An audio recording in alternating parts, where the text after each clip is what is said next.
40 মিনিটের বেশি মোবাইল দেখাবেন না। কি দেখাবেন এটা ঠিক করে দেবেন, একবার দেখিয়ে দেবেন বাবা পৃথিবীতে কঙ্গো বলে একটা দেশ আছে, তোমার মতন 8 বছরের ছেলে শুধু দুবার খাবে বলে কয়লা খনিতে ঢুকে যায়, সারা দিন কয়লা তোলে, কোনো দিন ফিরে আসতে পারে না, ওই 10 চাপা পড়ে ওর মধ্যে আগুনে পুড়ে মারা যায় শুধু দুবার খাবে বলে।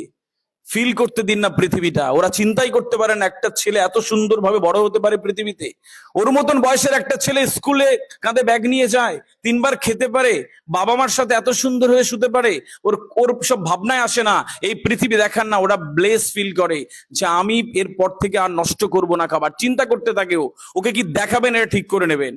একটু বড়দের জন্য বলে যাই, মদ গাঁজা চরস চুল্লু কোকেন হিরোইন খেলে মস্তিষ্কে যে পরিমাণ ক্ষতি হয়, 1 ঘন্টার অশ্লীল ভিডিও দেখলে মস্তিষ্ক আগামী 1 মাস কাজ করতে পারে না। এই প্রি ফ্রন্টাল কর্টেক্স কাজ করা বন্ধ করে দেয়, সিদ্ধান্ত নিতে পারে না।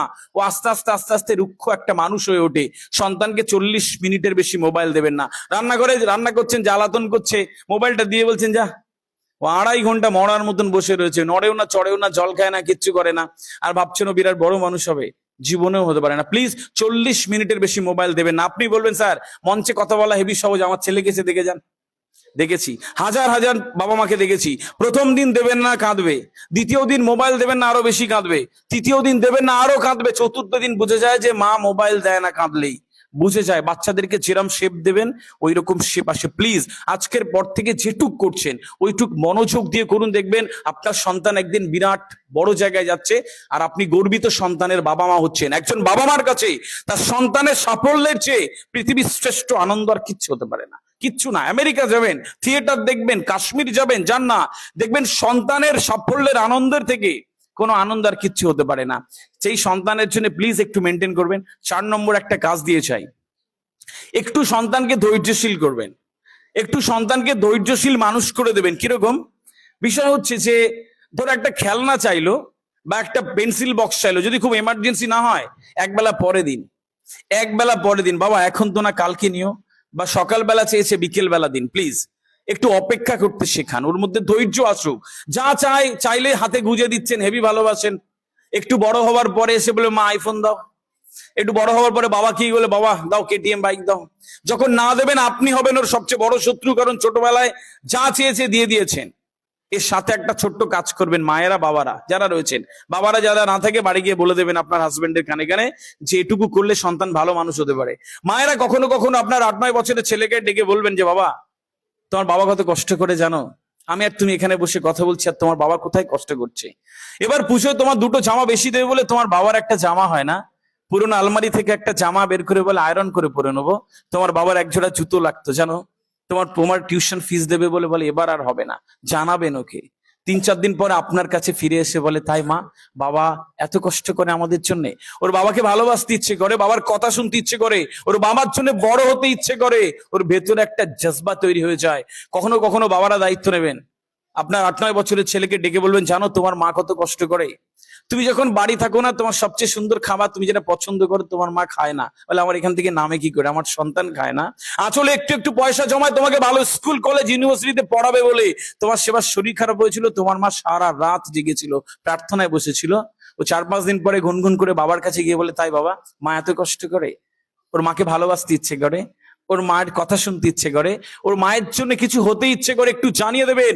যদি না জানাবেন তাহলে আস্তে আস্তে একটা সময় পরে ওই কেটিএম বাইক আর মোবাইল চাইবে, আপনি না দিলে আপনি হবেন ওর সবচেয়ে বড় শত্রুকে। আগে দিতে এখন কেন দাও না, কষ্ট করে যে অর্থ উপার্জন করতে হয় এটা তাকে কখনো বোঝাননি, ও আস্তে আস্তে আস্তে আস্তে চলে যায়। আমি থাউজেন্ডস অফ প্যারেন্টস এর কাউন্সিলিং করতে করতে আমি ক্লান্ত হয়ে যাই, কি একটু কয়েকটা জিনিস মেনটেন করলে তো একটু ভালো হয়। ভালো প্যারেন্টিং করার জন্য কলকাতা ইউনিভার্সিটি অক্সফোর্ড ইউনিভার্সিটিতে পড়া লাগে না। কি করবেন শুনে যান এক লাইনে। ঠিক আপনার ছোটবেলায় যেগুলো খারাপ লাগতো, ঠিক আপনার ছোটবেলায় যেগুলো যন্ত্রণা দিত, ঠিক আপনার ছোটবেলায় যেগুলো অপমানিত লাগতো, আপনার সন্তানের সাথে প্লিজ করবেন না। ব্যাস দেখবেন যে আস্তে আস্তে সুন্দর বেড়ে উঠছে। 5 নম্বর একটা কাজ দিচ্ছি, সন্তানকে শাসন করবেন, বেশি শাসন করবেন না।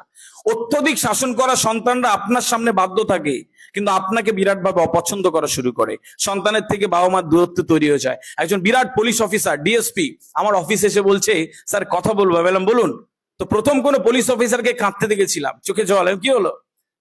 তো ঘটনা খুলে বললো যে গতকাল রাতে আমি আমার 8-এ পড়া ছেলেকে ফোন করলাম যে খেতে আয় বাবা, দেখলাম বাইরে ওর ঘরে গিয়ে মোবাইল বেজে যাচ্ছে। তো আমি মোবাইলটা সাইলেন্ট করতে গিয়ে দেখলাম যে আমি রিং করে রেখেছি, আমার নাম সেভ করে রেখেছি ভাইরাস, মানে বাবার নাম সেভ করে রেখেছি ভাইরাস নামে। তো যে সব তো ওর জন্য করছি, আমার একটাই ছিল, আমি কার জন্য আর কি করব? তাহলে আমি বাইরে যান, ছেলেকে পাঠান। ছেলের সাথে কথা বললাম, আধ ঘন্টা ছেলের সাথে কথা বলার পরে বুঝলাম যে বাবাও কোনোদিন ছেলেকে সম্মান করেনি, ছেলেও করে না। ব্যাস, গিভ অ্যান্ড টেক পলিসিস। খারাপ লাগার কোনো জায়গা নেই। প্লিজ সন্তানকে ওই জায়গাটা দিন। অনেক শাসন করবেন, পাওয়ার রয়েছে, আমার কথা তোকে শুনতে হবে। একটা সময় পরে ও আপনার সামনে বাধ্য বাধ্য থাকবে, একটা সময় পরে এত অবাধ্য হবে আপনি আর আনতে পারবেন না। সারা জীবন চোখের জল ফেলতে হয় যে কি সন্তানের জন্ম দিয়েছি। প্লিজ, ছোট থেকে ওকে ভেঙে চুরে দিচ্ছেন, ওইটা করবেন না। সন্তানকে একটু বুঝুন, ওকে বলুন না এই টেলিভিশন মোবাইল দেখিস না, দেখিস না, দেখি না সারাক্ষণ। ও বলে জ্ঞান দেয়, একটু বলে দেন না যে বাবা এতক্ষণ মোবাইল দেখলে তোমার আইপিএস অফিসার হওয়া যায় না, এতক্ষণ মোবাইল দেখলে তুমি বড় ডিএসপি হতে পারবে না, ডিএম হতে পারবে না, বিরাট বড় আর্টিস্ট হতে পারবে না। ও আস্তে আস্তে বোঝে, তাহলে একটু কমিয়ে দিতে হয়। ঠিক এভাবে প্যারেন্টিং এ চলে যান প্লিজ। আমি পরবর্তী যে কাজটা আপনাদের জন্য একটু দিয়ে যাব, কি সন্তানকে একটু ফিল করেন, আপনার বাড়ির পরিবেশটা একটু পজিটিভ একটা ভাইবস দিয়ে রাখুন। কিরকম? প্রতিদিন সকালবেলা ওঠেন, অনেক টাকা স্কুলে ফিস দিচ্ছেন, তার বই খাতা কলম, আপনার কোথায় বাড়ি রয়েছে, শহরে এসে বসবাস করছেন, সব ছেড়ে ছুড়ে কার জন্যে? না সন্তানের পড়াশোনার জন্য। আর ঠিক ওইটুকু দেওয়ার বেলা সবার আপত্তি, সব ছেড়ে রয়েছে, পরিবার প্রিয়জন, বাড়ি যাওয়া হয় না, পুজোতে যাচ্ছে না, কোথায় রয়েছে 2 কামরার ফ্ল্যাটে, কষ্ট করে আলিশান বাংলো রয়েছে বাড়িতে, যায় না, পড়ে রয়েছে। আর কিছু জিনিস মেনটেন করার বেলা ব্যাস কি করবেন? একটা পজিটিভ ভাইবস দিন, একটু পিঠটা চাপড়ে সন্তানকে বলবেন যে বাবা এবার পরীক্ষায় 5 নম্বর কম পেয়েছো, কিচ্ছু হবে না, পরের বার পারবে। দেখবেন ও টকবগে আত্মবিশ্বাস নিয়ে ঘুমোতে যাচ্ছে। আমার মা বলেছে আমি পারবো, আমার বাবা বলেছে আমি পারবো, পৃথিবীর আর কোনো মানুষ ওকে ভেঙে দিতে পারে না, আর কোনো মানুষ ওকে ভাঙতে পারে না। ও উত্তরণের পথ তৈরি হয়ে যায়।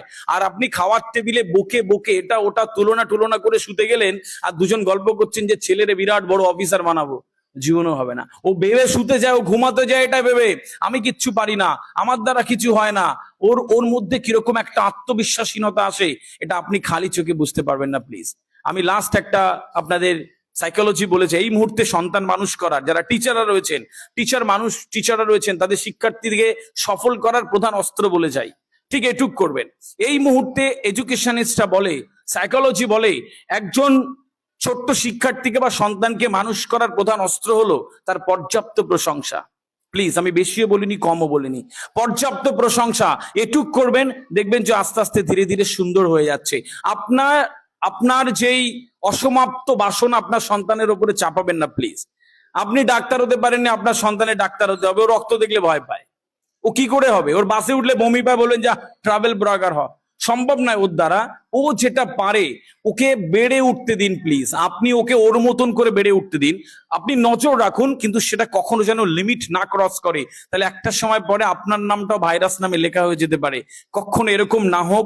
সম্মানিত উপস্থিতি, কয়েকটা জিনিস মেনটেন করলে আমাদের জীবনটা সুন্দর হয়, আমাদের সন্তানরা সুন্দর হয়। ক্লাসে যাচ্ছে, বসে রয়েছে হাঁ করে, যে বাচ্চা সুন্দর করে ক্লাসে কোনো ডিস্টার্ব করে না, শুধু বসে থাকে হাঁ করে, ও ভালো না, ওর মধ্যে ডিস্টার্ব আছে।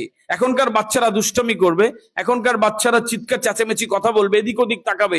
যদি আস্তে আস্তে স্তিমিত হয়ে যায়, চুপচাপ থাকে, একা একা থাকে, আপনার সন্তানের সমস্যা রয়েছে। প্লিজ আজকে ঠিক করে যান, আর নাহলে আগামীতে ওই লিমিট ক্রস করার পরে আর ফেরত আনতে পারবেন না। কলকাতার এক বিখ্যাত স্কুলের একজন টিচার এসেছিল, ইংরেজির ম্যাডাম, এসে আমাকে বলছে স্যার আমি আর পাচ্ছি না। বললাম কি হলো? বলছে স্যার আমার ছেলে আমাকে এত মারে, আমি সহ্য করতে পারি না। বললাম কেন মার খান? বলছি স্যার আমাকে না মারতে দিলে ও মরে যাবে। মানে ছেলে ক্লাস 9-এ পড়ে, ছোটবেলা থেকে হাজবেন্ড এন্ড ওয়াইফ চাকরি করে, মোবাইল দিয়ে রেখেছিল। এখন যখন মোবাইলটা তুলে নেয় তখন মাকে এত মারে যে ওই মারতে না দিলে বলছি কয়েকবার ছাদে চলে গেছে আমাকে ভেতর থেকে দরজা দিয়ে, যে ও মরে যাবে। বিষয়টা এরকম চলে গেছিলাম, কাউন্সিলিং আর সম্ভব নয়, গো টু আ সাইকিয়াট্রিস্ট। ওই জায়গায় যেন না যেতে হয় প্লিজ। আপনি যে সময় বড় হয়েছেন ছোটবেলায়, 20 বছর আগের আপনি আর এখনকার বাচ্চাদের মধ্যে আকাশ পাতাল তফাৎ সাইকোলজিতে, এটা বুঝে যান। আমার বেলা যে বলেছিল না, দেখবে অনেকে হনুরা বলে আমার বাবা ছোটবেলায় ছোট্ট ঘরে আটকে রাখতো তাই এরম হয়েছে, মিথ্যে কথা। ওর মধ্যে এখনো ট্রমা, ছোট ঘর দেখলেও আটকে ওঠে। ও বলে না আমার পিঠে ছড়ি পড়েছিল অনেকগুলো তাই আজ এই জায়গায় আছি, মিথ্যে কথা। ও এখনো ছড়ি দেখলে ও ট্রমায় ভোগে। ওগুলো অবচেতন মন এই ট্রমা এনে দেয়, এগুলো কখনো ভালো হয় না, এই মস্তিষ্ক বিকশিত হয় না। এই জায়গাগুলো তৈরি করে রেখে যাবেন।